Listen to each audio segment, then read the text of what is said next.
One town board opposes a proposal to further regulate parking lots in Hyannis.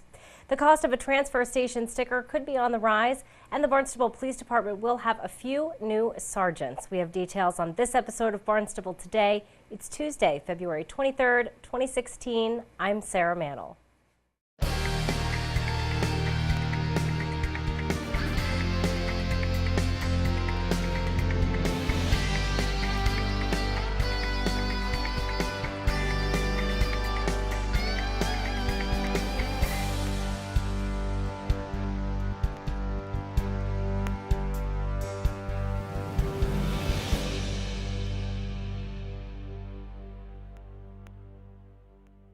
A proposed parking overlay district in Barnstable will go before Town Council without support from the Planning Board. The Planning Board voted not to recommend adoption of the overlay district due to multiple concerns. During the public hearing, Hyannis resident Felicia Penn voiced her concerns about the proposal. The numbers are the same as they are now, but nobody enforces the numbers now. So if you're telling me the zoning's going in and now they're going to be enforced, there will be, in fact, less cars parked. Because right now, this may be what's permitted, the numbers that she's given you of what's permitted, but that's not reality of what's actually parked, okay? So if these regulations go in, there will be a loss of spaces because they have to delineate and they have to have the cement thing and they have to say what it is. So they will lose parking spaces. Fine with me, it relieves traffic. Those people have to go somewhere. So that's, you're creating a problem. It's an awful thing to say is if you're going to fix and enforce, you're going to create more of a problem of where the cars are going to go. It's quite a dilemma to have. The board will urge Town Council to hold off on any parking zoning changes until the completion of the Hyannis parking study. The proposed parking overlay district will next go before Town Council. The cost of a transfer station sticker could soon be on the rise. Town Manager Tom Lynch held a fee hearing on the proposed increase this morning. DPW Director Dan Santos talked about the need for an increase in the annual trash disposal fee. In calculating the proposed new rates, the Department of Public Works Solid Waste Division has commissioned a rate study undertaken by the Municipal and Financial Services Group, a financial management consultant that specializes in public sector utility service providers. The rate study consists of an analytical computer model that can simultaneously consider all of the many variables that determine water rates, solid waste rates, or the cost of service. Major factors considered in this rate study model are operating and maintenance costs, personnel costs, existing contracts, debt service, capital equipment, revenue, and the capital improvement program. The Solid Waste Division operates as an enterprise account. Therefore, it is expected to generate revenue to fully fund its operation. The division operates the transfer station and recycling center located on Flint Street in Marston's Mills. The division also operates the town packer service, which picks up dumpsters and empties trash barrels throughout the town. We have just completed a comprehensive long-term master plan which will guide major safety and efficiency improvements, which is to be implemented through our annual capital improvement program. Current cash reserves equal approximately $3.5 million.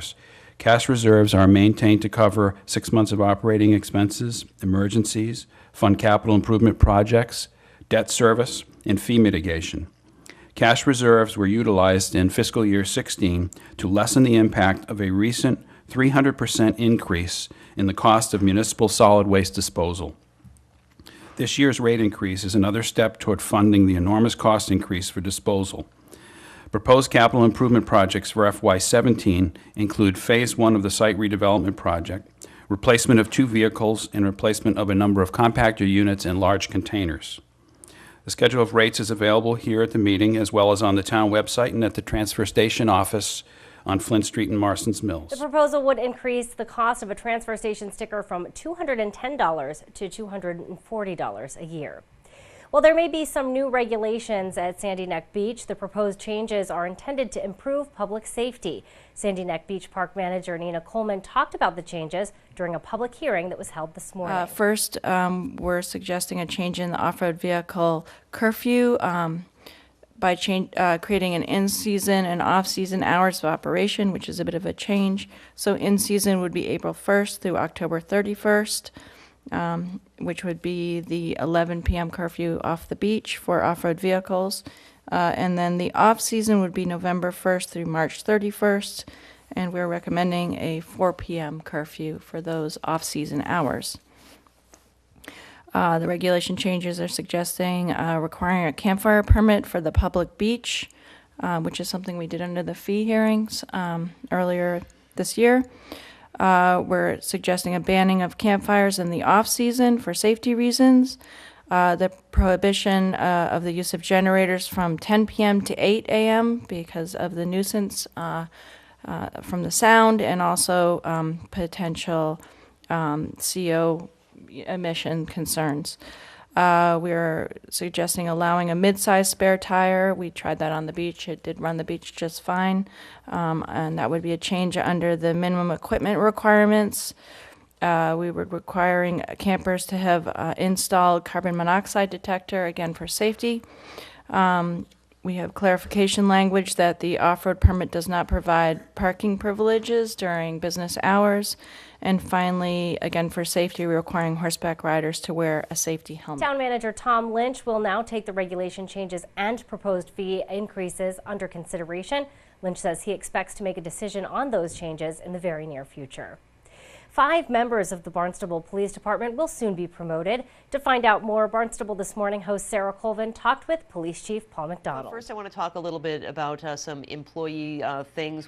They had, of course, a town manager, Tom Lynch, yesterday was talking a little bit about his interviews with candidates for some open sergeant positions. I believe you're looking to promote five folks to the position of sergeant. So tell me a little bit from your perspective of a little bit about that process. Well, in the last 18 months, we've had an unprecedented number of retirements within the department.